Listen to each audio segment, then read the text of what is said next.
In a quiet village, cradled between rolling hills and winding rivers, lived a young boy named Raj.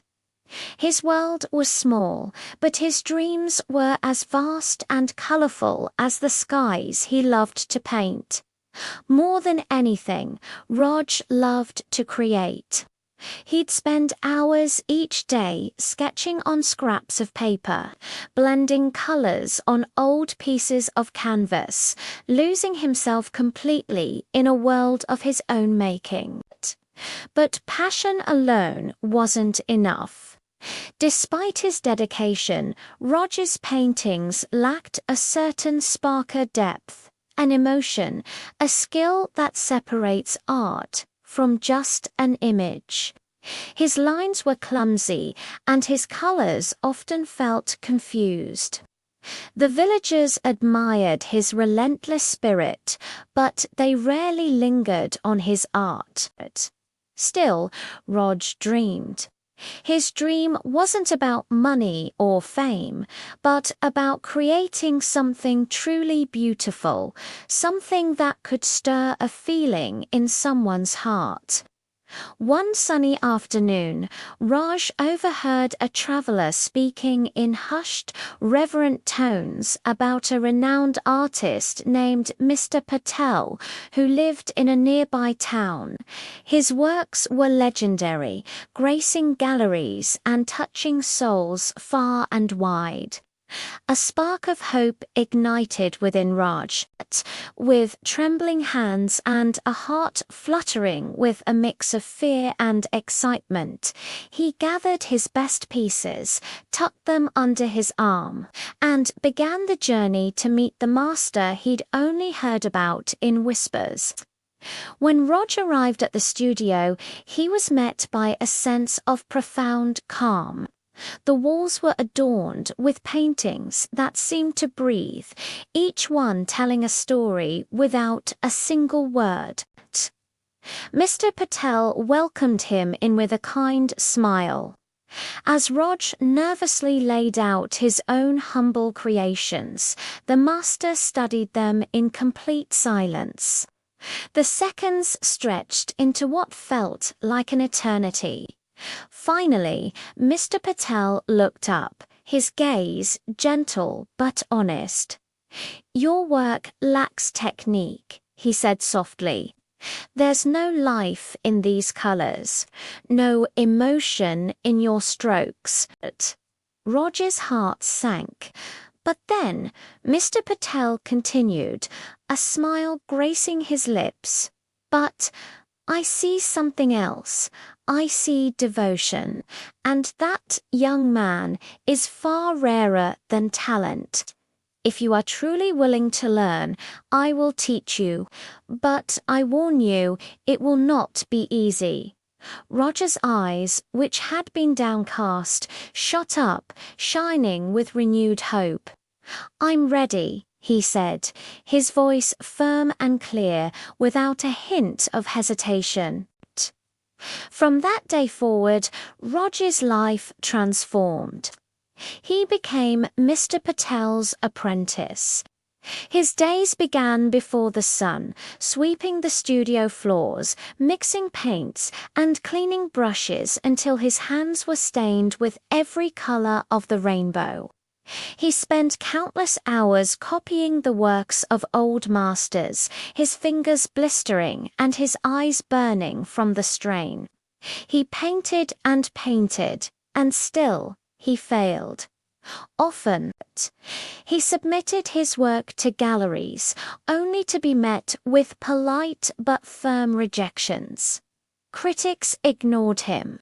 Each no felt like a physical blow, striking deep into his confidence. Doubt began to creep in, a cold shadow that whispered in his ear during long, lonely nights. He would stare at a blank canvas, the weight of his own expectations pressing down on him, wondering if he was just chasing an illusion. But through it all, Mr. Patel was his anchor. Whenever Rog felt he was about to break, his mentor would be there with a quiet, steady reminder. Success is a journey, Rog, not a destination. Those words became his mantra. So Rog pressed on. He learned that painting wasn't just about how to hold a brush, but why you pick it up in the first place.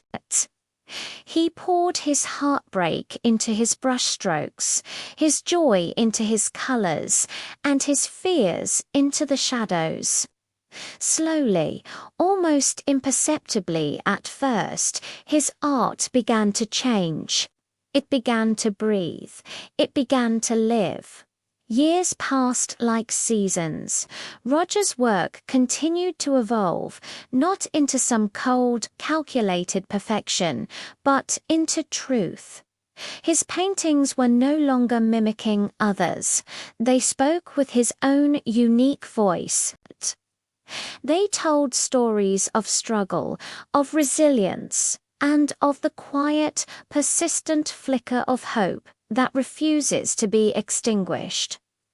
And then, one day, an envelope arrived. It was an invitation.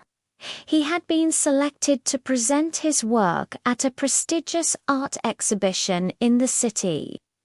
Rog read the letter over and over, his hands shaking.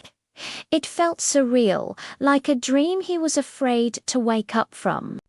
At the gallery, under the warm glow of the spotlights, his paintings hung beside the work of artists he had admired from afar for his entire life. He watched as crowds wandered by, their footsteps echoing in the grand hall. Then he saw it. People would pause. They would lean in closer. They would stare.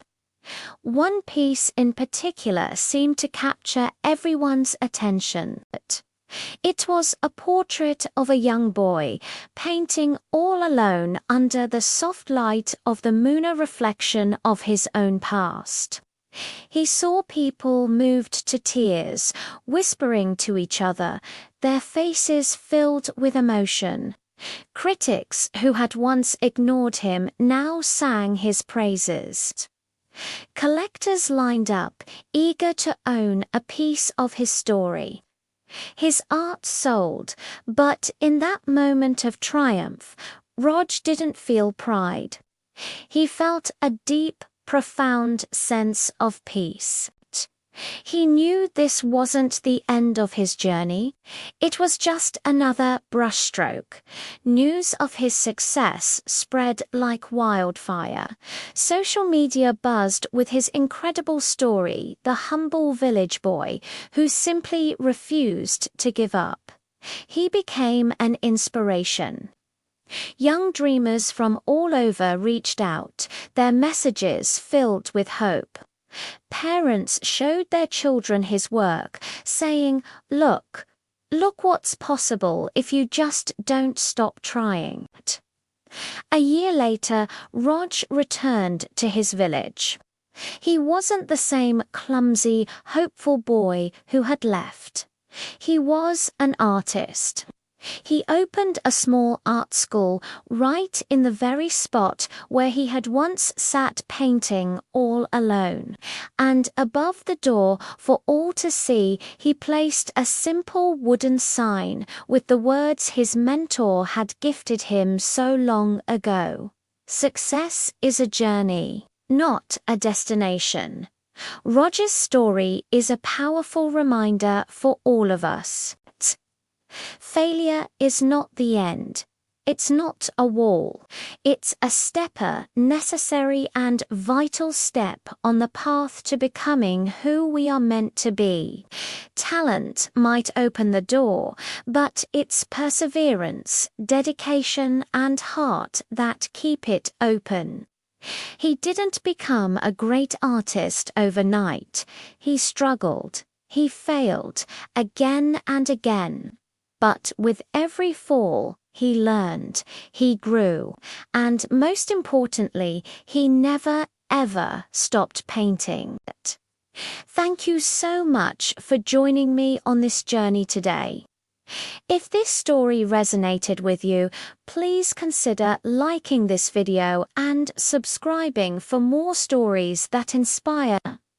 Until next time, keep chasing your dreams.